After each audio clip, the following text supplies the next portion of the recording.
8 de junio. San Medardo. Obispo y confesor, 457 a 545. Hacia la mitad del siglo V, y en una pequeña aldea de Picardía, llamada Salenqui, nacían dos hermanos, Medardo y Gildardo, que, andando el tiempo, serían gloria de su patria. Juntos nacieron, el mismo día fueron consagrados obispos y juntos volaron al cielo. Era su padre Nectardo, noble leudo franco de la corte de Childerico, padre de Clodoveo, había nacido en las tinieblas del paganismo, pero los ejemplos y las oraciones de su esposa Protagia lograron que se bautizase. Desde entonces, los dos esposos brillaron tanto por su piedad y compasión con los pobres, como por la nobleza de su linaje y el brillo de su fortuna, y tuvieron el incomparable honor de dar a las iglesias de Noyon y de Rouen, sendos obispos santos. Colocado el joven Medardo bajo la dirección de los monjes, muestra tanto ardor para el estudio como inclinación a la piedad. El Espíritu de Dios le acompaña visiblemente y desde su juventud aparece en él el don de profecía. Un día dijo a uno de sus condiscípulos, llamado Eleuterio, a quien quería muy particularmente a causa de su virtud: tú serás primero conde franco, y a los 30 años, obispo. Y así fue, efectivamente. Dios recompensa con milagros su caridad. Las lecciones de sus maestros y los ejemplos de sus piadosos padres infundían en el niño impulsos de generosidad que presagiaban sus futuras grandezas. Un día le encargó su padre que guardara unos caballos en el prado. Mientras cumplía el mandato, Medardo vio pasar un soldado franco que llevaba a cuestas una silla de montar y una brida. ¿Por qué va usted así?, pregunta el niño. ¡Ay!, responde el guerrero, poco hace me ha muerto el caballo y me he tenido que cargar con los arneses, sin saber cómo me podré procurar otra cabalgadura. En nombre de Dios, responde el joven, tome uno de estos caballos. El soldado vacila, pero las reiteradas instancias de Medardo le deciden. Apenas se había marchado el militar, vino un criado a reemplazar al niño. En aquel instante estalló una violenta tempestad y Medardo tuvo que estarse en medio del prado sin poder guarecerse, empero apareció sobre su cabeza un águila con las alas extendidas que le protegió de la lluvia. Sorprendido el criado de la maravilla de que acababa de ser testigo, fue a dar parte a su amo, y éste acudió con todo su séquito. El prodigio los colmó de admiración, pero pronto se dieron cuenta también de que el número de los caballos no estaba completo. Interrogan al niño, quien relata ingenuamente lo que ha acontecido, y enseguida, después de contar de nuevo los caballos se cercioran de que no falta ninguno. Entonces, Nectardo, sobrecogido de súbito de un profundo respeto hacia Medardo, a quien el cielo protegía tan palpablemente, le dice: Hijo mío, todo lo que yo tengo es tuyo. Dispón de todos mis bienes según tu voluntad y ruega a Dios para que tu madre y yo tengamos parte en la gracia y bendición que el cielo te otorga. Otro día, Medardo había recibido de su madre un capote de mucho precio, para figurar con dignidad entre los jóvenes de su condición, y en saliendo el niño a la calle encontró a un pobre casi desnudo, inmediatamente se quitó el capote y vistió con él al aterido miembro de Jesucristo. Nada afligía tanto su corazón como las disputas entre cristianos. Estaba aún con sus padres, cuando varios habitantes de su pueblo riñeron por cuestiones de límites de sus respectivas heredades. Como los espíritus se enardecían fue Medardo al encuentro de los campesinos. Viendo una piedra en medio del campo, aquí está el límite verdadero, dijo, acabad, pues, las disputas, y al mismo tiempo la tocó ligeramente con el pie. Si hemos de dar crédito a un relato, la huella del diminuto pie quedó impresa en la dura piedra y los labriegos, maravillados por este prodigio, tuvieron que rendirse a la verdad.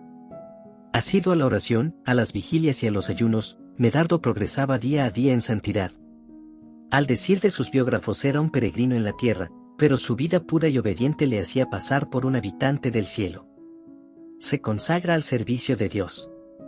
Según iba creciendo en edad, iba aumentando su piedad.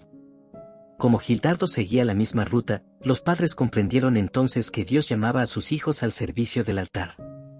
Medardo y su hermano fueron, pues, encomendados a la dirección de Alomer, obispo de Vermand. Ambos hermanos recibieron juntos la tonsura clerical y la ordenación sacerdotal. Una hermana que tenían consagró también a Dios su virginidad. Muy pronto, un profundo dolor vino a afligir el corazón de los hijos. Nectardo y Protagia murieron, y fueron a recibir la recompensa destinada a los padres cristianos. San Medardo instituye la fiesta de la rosa. Medardo ejerció los primeros años de su ministerio en Salenki, donde instituyó la popular Fiesta de la Rosa. Había separado de sus tierras patrimoniales una pequeña heredad que llevó el título de Feudo de la Rosa hasta la Revolución Francesa y cuyas rentas, evaluadas en 25 libras, servían cada año de dote a la joven más virtuosa de la región. Dícese que la hermana de Medardo fue la primera que por elección de los habitantes recibió de las manos de su hermano la corona de rosas. El recuerdo de este acontecimiento ha sido conmemorado en un gran cuadro que hay en el altar dedicado al santo, en la capilla de su pueblo natal. Está representado Medardo con hábitos pontificales, colocando una corona de rosas sobre la cabeza de su hermana, arrodillada. Esta recompensa fue muy codiciada. La elegida era designada por el señor del lugar entre 3 jóvenes naturales de la población. Tenía que hacérsele la presentación de las jóvenes un mes antes y, cuando había fijado su elección, se anunciaba en el sermón parroquial, para que las otras jóvenes, rivales de la elegida, tuviesen tiempo de presentar reclamaciones, si la elección no les parecía conforme a la más rigurosa justicia. El examen se hacía imparcialmente y solo después de esta prueba se confirmaba la elección hecha por el Señor. Esta práctica se popularizó mucho y dio origen a una fiesta popular, santificada por las bendiciones de la Iglesia, y que durante 3 siglos dio muy felices resultados. Las revueltas que han trastornado a Francia no han logrado destruir por completo institución tan provechosa. Es verdad que el demonio, esa mona de Dios, como le llama Tertuliano, ha procurado aprovecharse de una costumbre tan laudable, suprimiendo con bastante frecuencia en esta ceremonia la bendición del sacerdote. A la verdad, que es hacer muy poco caso de las intenciones del piadoso fundador. San Medardo y los ladrones. Nuestro clérigo edificaba a toda la comarca con sus heroicas virtudes. Sus numerosos milagros le dieron muy en breve gran reputación de santidad. Entregado por completo a los asuntos del Padre Celestial, abandonó el cuidado de las cosas terrenas para librar a las almas de las manos del demonio. Dios velaba, no obstante, sobre los bienes de su siervo. Una noche de otoño, un ladrón se metió en una viña, propiedad de Medardo. Cortó tantos racimos como pudo y, cuando se hubo cargado lo bastante, se dispuso a salir con el fruto de su robo, presuroso por desaparecer de allí antes del alba, pero sus esfuerzos fueron inútiles. Toda la noche anduvo errante por la viña sin poder hallar la salida, ni desembarazarse de su acusadora carga. Detenido de mañana por los vecinos, confesó su culpa. Cuando iba a sufrir la pena debida a su latrocinio apareció Medardo, lleno del espíritu de mansedumbre y de misericordia. El buen sacerdote reprendió al ladrón y, cuando le vio arrepentido, le dio con la absolución de su robo, abundante provisión de uvas. Otro ladrón había robado las colmenas de Medardo. Permitió Dios que fuera tan cruelmente atormentado por las abejas, que impulsado tanto por el aguijón del remordimiento como por el de los laboriosos insectos, se vio obligado a arrojarse a los pies del hombre de Dios para obtener a la vez perdón y libertad. Si Dios defendía con prodigios las propiedades de su siervo, Medardo se señalaba como valiente defensor de los derechos de la Iglesia. El ejército de los francos, con Clotario al frente, acababa de saquear la fortaleza. Las iglesias y los monasterios de Noyon, al pasar con sus carros llenos de botín, vieron aterrorizados como de repente los caballos se pararon y permanecieron en completa inmovilidad. Los soldados y los jefes vinieron a caer de hinojos ante Medardo. Este les habló con tanta energía y elocuencia que le prometieron restituir todos los bienes de que ilícitamente se habían apoderado. Entonces, a la voz de Medardo, los caballos pudieron reanudar su interrumpida carrera. Su episcopado. Había llegado el momento escogido por Dios para que esta antorcha fuese colocada en el candelabro. Acababa de morir, en 530, Alomer, obispo de Vermandi. Por voz unánime, clero y pueblo escogieron para sucederle al párroco de Salenki. Medardo contaba 73 años. Juzgándose incapaz de llevar semejante carga, la rehusó mucho tiempo. La multitud, consternada, prorrumpió en llanto. Pareciéndole manifiesta la voluntad de Dios, Medardo aceptó por fin el honor que su humildad quería eludir, y algunos días más tarde recibió la consagración episcopal de manos de San Remigio, obispo de Reims. Los tiempos eran difíciles. La Galia había sido devastada por los vándalos y los hunos. La ciudad de Vermand, por ellos destruida, no estaba aún repuesta de sus ruinas. Los francos, dueños en adelante del país, comenzaban a dar oídos a las dulces enseñanzas de la Iglesia, pero los obispos y los monjes necesitaron mucho tiempo aún para educar cristianamente a este pueblo, apenas salido de la barbarie. Mientras tanto, Medardo tuvo que trasladar la sede de su obispado a Noyon, cuyas murallas y situación ofrecían mayor seguridad en aquel periodo de continuos estragos y guerras.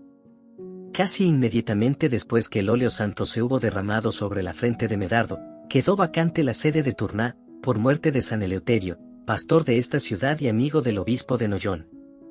Eleuterio era precisamente el joven a quien Medardo había profetizado la dignidad episcopal. Quiso nuestro santo asistir a los funerales de su antiguo condiscípulo. Acto seguido, se decretó un ayuno de 3 días para preparar la nueva elección. Varios nombres habían sonado ya, cuando por súbita inspiración del Espíritu Santo, todas las voces exclamaron con unánime regocijo: Medardo obispo de Noyon y Tournai. Alegando el prelado que los cánones se oponían a tal nombramiento, apresuróse a rechazarlo, pero el rey, los obispos, San Remigio y, finalmente, el pontífice de Roma, San Hormisdas, considerando la necesidad de las 2 iglesias, ratificaron la elección y Medardo tuvo que aceptar aquella doble carga.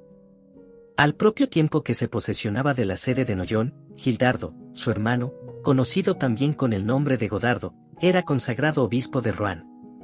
En unión de San Remigio, San Medardo y San Vedasto cooperaron a la completa conversión de Clodoveo, primer rey cristiano de los francos, como está consignado en escritos antiguos de la iglesia de su nombre, en Rouen. Tuvo parte, el año 511, en el primer concilio de Orleans, uno de los más célebres de Francia. Godardo terminó su pontificado al mismo tiempo que su bienaventurado hermano. Trabajos apostólicos. Santa Radegunda.